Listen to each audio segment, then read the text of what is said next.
दोस्तों, eagle mentality एक ऐसी चीज है ना, जिसे अगर आपने अपने माइंड में बैठा लिया ना, तो आपको अपने जीवन में सफल होने से कोई नहीं रोक सकता।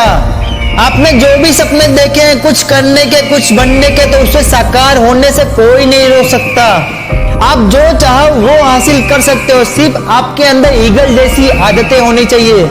ईगल देखने में तो शांत पक्षी होता है, लेकिन वास्तव में बेहद खतरनाक और खूंखार पक्षी होता है। वो हवा को चीर कर आसमान को छूने की ताकत रखता है, इसलिए तो पक्षियों का राजा कहलाता है। वैसे ही आपको भी खामोश रहना पड़ेगा, लेकिन दिल और दिमाग से खतरनाक और खूंखार बनना पड़ेगा, तब जाकर आप अपने फील्ड में किंग बन पाओगे।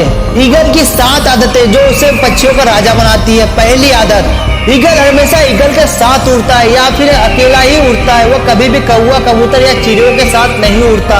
वैसे ही आपको भी छोटी सोच वाले लोगों से दूर रहना पड़ेगा, क्योंकि वह आपकी काबिलियत को नहीं जानते। वो हमेशा आपसे छोटी बात करेंगे। इसलिए अगर आपके सपने हैं बादलों में ऊंची उड़ान भरने के, तो आपको अकेला ही उड़ना पड़ेगा। ईगल की दूसरी आदत, ईगल की आंखों में किसी भी चीज को 5 किलोमीटर दूर से देखने और उस पर ध्यान केंद्रित करने की क्षमता होती है। वो अपने शिकार से तब तक ध्यान को नहीं हटाता जब तक उसे पकड़ नहीं लेता। वैसे ही आपको भी अपने जीवन में एक लक्ष्य बनाना पड़ेगा, एक गोल बनाना पड़ेगा, एक टारगेट को फिक्स करना पड़ेगा और उसी पर पूरा ध्यान केंद्रित करना पड़ेगा। चाहे कुछ भी हो जाए, कितनी भी बाधाएं आ जाए, लेकिन आपको अपने लक्ष्य से भटकना नहीं है, उसे किसी भी हाल में हासिल करना है।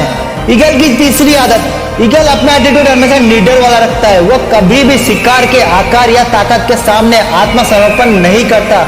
वो एक योद्धा की तरह लड़ते लड़ते मर जाएगा, लेकिन कभी हार नहीं मानेगा। वैसे ही आपको भी अपने अंदर निडरता लानी पड़ेगी, एक निडर व्यक्ति बनना पड़ेगा।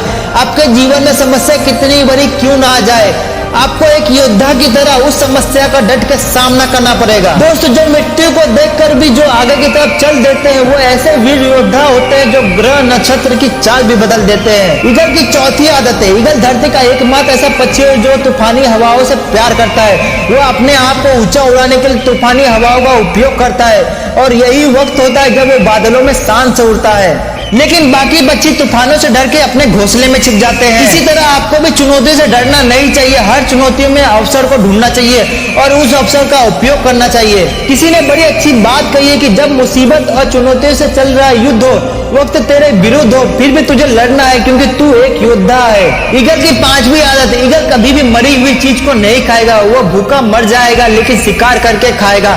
वैसे ही आपको भी दूसरों जैसा नहीं बनना है। आप ऐसी ब्रांड बनो कि लोग आपके जैसा बनना चाहे। ईगल की 6ठी आदत, ईगल कभी भी अपने बच्चे को कंफर्ट जोन में नहीं रखता। वे घोंसले में से पंख और नरम घास को हटा देता है, जिससे बच्चे को घोंसले में रोज चुभन होता रहे, रोज उसे दर्द होता रहे। और एक टाइम ऐसा भी आता है जब बच्चे का दर्द असहनीय हो जाता है, वो घोंसले से कूद जाता है, या तो वो मरता है या फिर वो आसमान में उड़ना सीख जाता है। वैसे ही आपको भी अपना कंफर्ट जोन छोड़ना पड़ेगा, आलस को दूर भगाना पड़ेगा। अगर आपको जिंदगी में सफल होना है, ईगल की तरह आसमान में उड़ना है, तो रिस्क लेना पड़ेगा।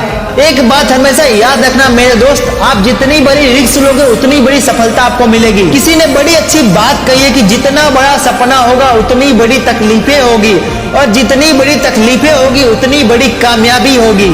इसलिए मेरे दोस्त, अगर तुम्हें कुछ पाना है तो कुछ खोना पड़ेगा। ईगल की 7वीं आदत, जो उसके जीवन में कई बार अंतिम निर्णय भी साबित होता है। ईगल जब बूढ़ा हो जाता है तब उसके पंख भी कमजोर हो जाते हैं। वो उतनी तेजी से आसमान में नहीं उड़ पाता और वो शिकार भी नहीं कर पाता। अपने चोंच और पंजों को पत्थरों से लगा तोड़ देता है। एक टाइम ऐसा भी आता है जब वो लहूलुहान हो जाता है, लेकिन 2 से 3 महीनों में नई चोंच, नए पंख और नए पंजे आ जाते हैं। फिर वो बादलों में ऊंची उड़ान भरने के लिए तैयार हो जाता है। वैसे ही आपको भी अपने अंदर की कमजोरी को देखना पड़ेगा, ढूंढना पड़ेगा और उस पर काम करना पड़ेगा। आपको अपनी जितनी भी बुरी आदतें हैं उसे छोड़ना पड़ेगा। आपको 2 से 3 महीने तकलीफ हो सकता है, लेकिन उसके बाद आपके पास कोई भी वीकनेस पॉइंट नहीं होगा, आपकी कोई भी कमजोरी नहीं होगी। आप अंदर से और बाहर से एकदम स्ट्रांग होंगे।